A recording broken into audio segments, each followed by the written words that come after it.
The President of the United States is meeting with the Emir of Qatar in the Oval Office. Here's video from moments ago. Let's listen in. We're working on unity in that part of the Middle East, and I think it's working out very well. There are a lot of good things happening.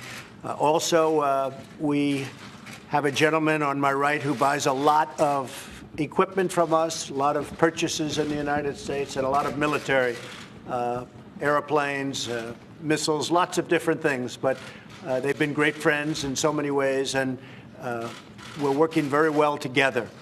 And I think it's working out extremely well. So, Emir, thank you very much for being here. Appreciate it.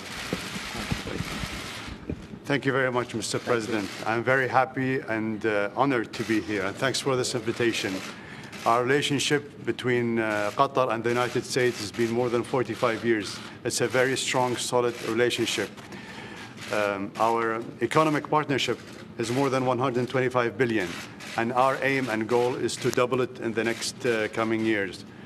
Our military cooperation is very solid, very strong.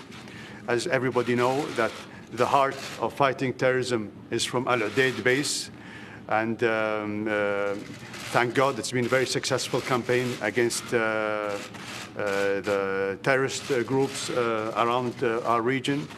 Lately, before I come here, I was in Tampa. I visited the CENTCOM, and we met with the generals, and it was a very important visit, and it shows how strong our cooperation is between the armed forces.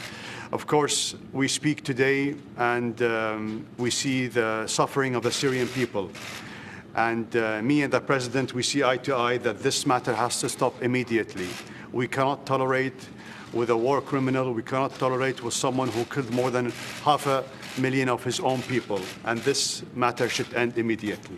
Thank you very much, Mr. President. Thank you. And Tamim and I have been working for a number of years now, actually, even before the fact, on terrorism.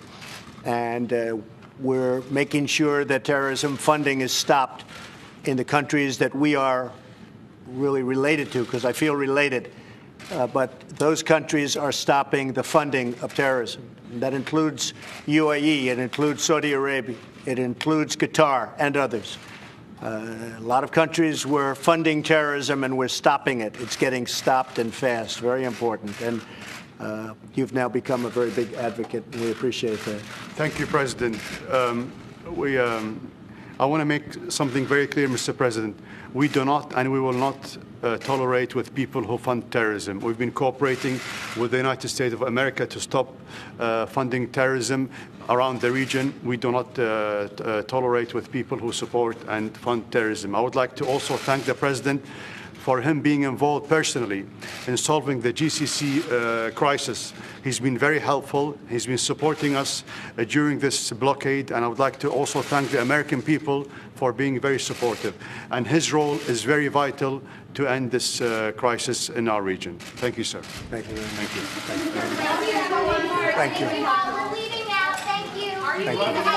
Thank you all. We're leaving now. Thank you very much. Thank you all.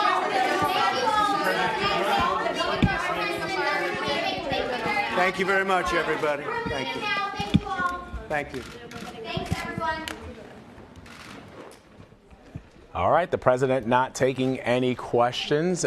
Clearly, reporters wanting to get more from the president with regards to the raid that was carried out on his personal attorney, Michael Cohen, yesterday. The president has been active on Twitter, but there in the meeting in the Oval Office with the Emir of Qatar, the Emir saying that the United States and the kingdom are essentially aligned with the U.S. interests in preventing horrific attacks like the one we saw recently in Syria and eradicating terrorism in the